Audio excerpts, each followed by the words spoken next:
Peace Negotiations, Chapter 3. The sun had been lowered and the moon raised, and Luna was busy brushing her mane in front of a mirror when a series of heavy knocks thunked through the door to her chambers. Her ears perked up in excitement. It was probably her sister here to talk about the negotiations had gone the night before. Luna couldn't wait to report her successes in dealing with the Changeling Queen. Of course, Celestia had done most of the work in this case, but she had entrusted Luna to tie off the treaty with the Changelings in her absence, incorporating them into equestrian society. She had even managed to get rid of a pest in the process. She could almost see her sister's proud smile through the door. She gave her flowing mane a few last strokes with a brush before standing and answering the door. Like she had thought, Celestia stood on the other side. However, there was no smile on her sister's face. In fact, Luna would say that she looked quite pissed. Good evening, sister. Luna greeted warmly. The serious look on Celestia's face was starting to make the younger sibling nervous. Good evening, Luna. I think we need to have a little chat. Please, follow me. The rest of the day had passed as uneventfully as any other. After cleaning up the mess Chrysalis had left behind, I had wandered the halls for a while. I eventually stumbled upon some of the maids and asked if there was anything that they needed help with. They found some work for me to do, and we chatted as the hours whittled away. Most of my afternoon was spent in the library. I finally finished the book I'd chucked at Chitinous Royalty, and had returned to scout out something else to pass the time with. The librarian was obviously upset at the book's condition, but when I explained what had happened, she was very understanding. It wasn't long before I found myself scanning the many shelves of the Labyrinth library in search of new reading material. I had just wandered into the fiction section when I noticed the distinct sound of metal on stone coming from nearby. The sound echoed off the tall shelves. It was probably a guard sent to find me. I wondered what poor fool they'd sent this time. I had apparently garnered a strange reputation at the guard over the months. Sometimes someone, usually Celestia, would need me for something and sent a guard to come retrieve me. Since I spent so much time in the library, it wouldn't be hard to find me. Or so they thought. Most of the guards had no idea how to navigate the maze of books, so they'd get lost in their search until I happen upon them. And when I do, I apparently have a tendency to startle them when I come around one of the shelves unexpectedly. This occurrence had spawned a bit of a cult following within the guard. They've come up with an entire lore based around me having strange powers that I can only use within the confines of what they have dubbed the shelves. Within the lore, I am referred to simply as the Wanderer. As part of a hazing ritual, the older guard members tell new cadets about the Wanderer and his strange powers before sending them in to find me. This usually ends in me scaring the crap out of some poor kid by accident. I didn't know all the details of the lore, and I wasn't sure that I wanted to. It wasn't uncommon for me to find guards in various states of panic and have to lead them out of my papery domain. I once found a guard freaking out in the history section, and when he saw me turn the corner, he ran in the opposite direction, screaming that he didn't want to be turned into a book. Good times. I hadn't found out about my new SCP status until weeks after I had started finding terrified recruits on a regular basis.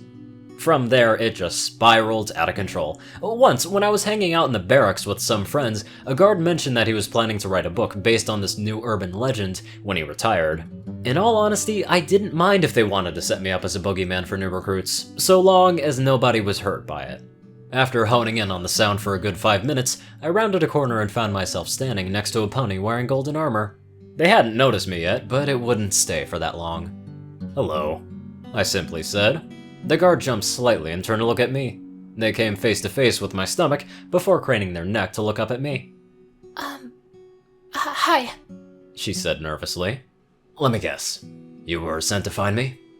Actually, I was just told to wander around in here. They said that you would find me, sir. I chuckled at that. It seems like they were right. So, what do you need? I asked in a friendly manner. She was already nervous, no need to scare her more.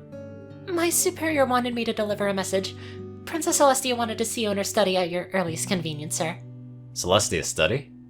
Normally I was just called straight to her chambers. It was an odd meeting place, but who was I to refuse horse royalty? Alright, I guess I'll head over there now. Do you need me to lead you out of here? She blushed in embarrassment. If you wouldn't mind, sir. I've been lost in here for 20 minutes. I chuckled again at that before starting my way back to the library entrance, guard in tow. No worries. You're not the first pony I've had to help get out of here, and you probably won't be the last. It didn't take long for me to navigate my way out of the library. After that, the guard took point and led us to our final destination. The door to Celestia's study was simple, and looked like just about every other door in the castle. Those that weren't for show, anyway. The only real difference was the pair of guards standing outside. My escort, I only realized that I hadn't asked for her name, walked up to her fellow guards and began to speak to one of them. I couldn't hear what they were saying, so I waited patiently for them to finish. After a few moments, my escort turned to me. The princess isn't here yet. She gave us orders to let you wait inside if we got here before her. I have to get back and report to my commanding officer. Have a good day, sir. I thanked her before she wandered off to get back to work.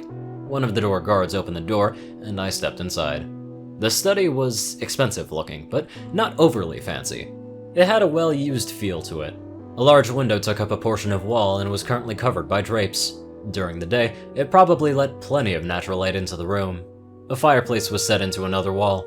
It didn't have a chimney, so I assumed smoke was removed magically.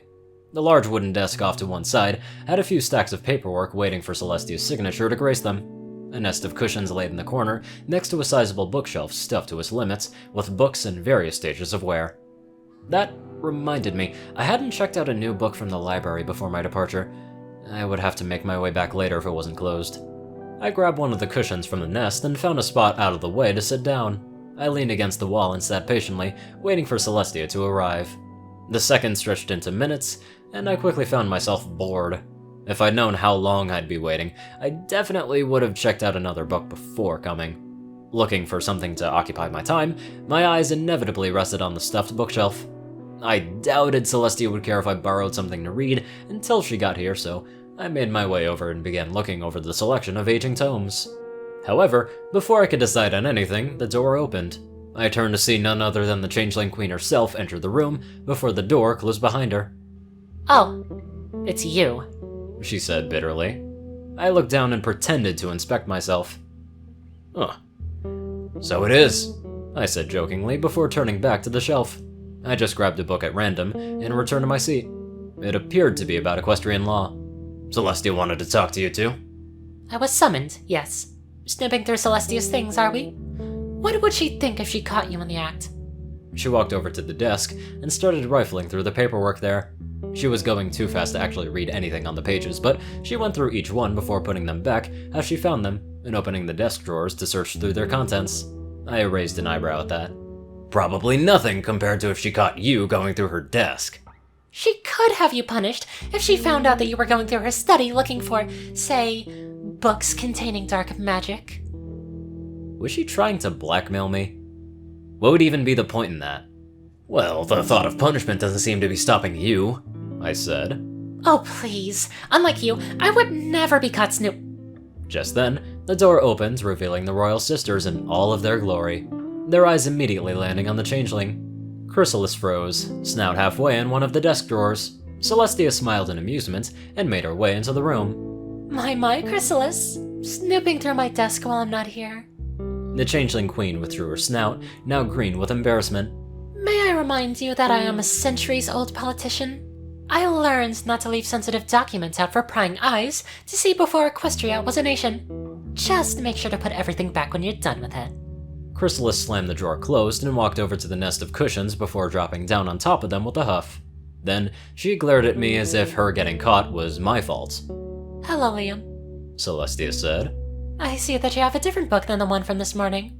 What are you reading now? I just grabbed something from the shelf over there to just pass the time. I think it's something about equestrian law. She looked at the cover and gave a slight nod. Oh, Golden Gavel's Guide on Governing Jurisdiction.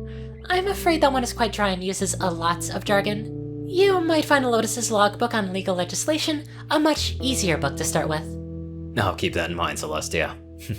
If I'm gonna overthrow you and become king, I'll have to know how the law works, I said with a joking smile.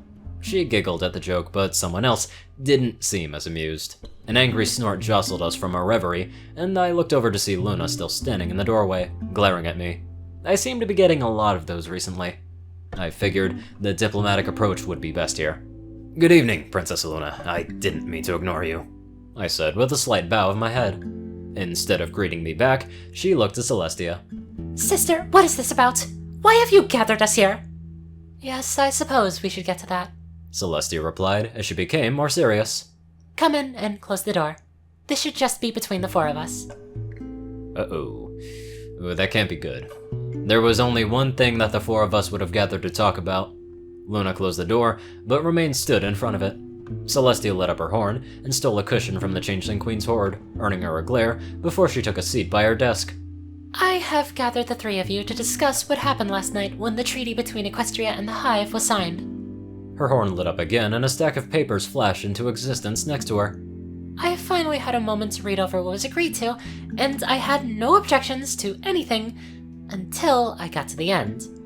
She floated over a paper and began to read some of the text out loud. Possession of the human residing within Canterlot Castle will be passed to the ruler of the Hive upon the signing of this document by all relevant parties. She put the page down and looked over the occupants of the room with a scrutinizing glance. Would anyone like to guess one of the many problems I see with this statement? When no one spoke up, she pointedly looked at Luna before she continued. Why don't we start with the obvious and work from there? Luna, what were you thinking? Trying to enslave someone? Luna flinched back like she had just been slapped. Enslave? Sister, I did no such thing! That's not what this document says. That was not the intention of the statement, Celestia! Chrysalis perked up slightly at that. It wasn't? She asked. Everyone's attention shifted to her, and she continued. When I asked that I gain possession of the human, I was under the impression that I would gain ownership of it. Luna looked shocked by this revelation for some reason. Yeah, just pretend that I'm not here. That's cool. Being referred to as the human and it isn't weird or anything. Celestia spoke up. I have already told you that Liam is not a possession to be owned, and neither is any other sentient creature. The lawyer in me feels the need to point out that the wording of the statement would not give you possession of Liam, even if slavery was accepted here. Now it was Chrysalis' turn to look surprised. Celestia reread part of the document. Possession of the human will be passed to the ruler of the Hive. As per previous agreements read and signed by you, Chrysalis, the Hive is part of Equestria. You will govern over your people and you will retain your title as Queen of the Changelings, but you will answer to me. You agreed that I would rule over you, therefore I am the ruler of the Hive. While Chrysalis sat there letting that sink in, Celestia looked to me with a sly smirk. Congratulations, Liam. You are once again a free man. Now it was my turn to sit in stunned silence. That was a roller coaster and a half. I wonder what Chrysalis would do if she actually did have full ownership, quote-unquote, of the human. Because I don't know if some freaky shit is gonna happen, or if it's something else, I don't know. That's all under speculation, for now anyway. Anywho, I'd love to give a very special thank you to my free donators. Top donator, Dash of Evergreen, Peter Coulthard, Dresdon, dospo, RuneScythe9852, CourierCruz CI, Delta Omega, Ryanny Dragonwolf, Gaggy, Secret Moon, Tal Rasha, The Toilet Snake, Soul Dragon, Starlight Glimmer, Squiddy Boy, David D. Sanchez, Trey, Pokekiller Zach, Dak Britton, Joe Piercy, Alex F., Rainbow Dash, James Dalton, and TLK Anderson. Thank you all very much for watching this video, and live life to the fullest.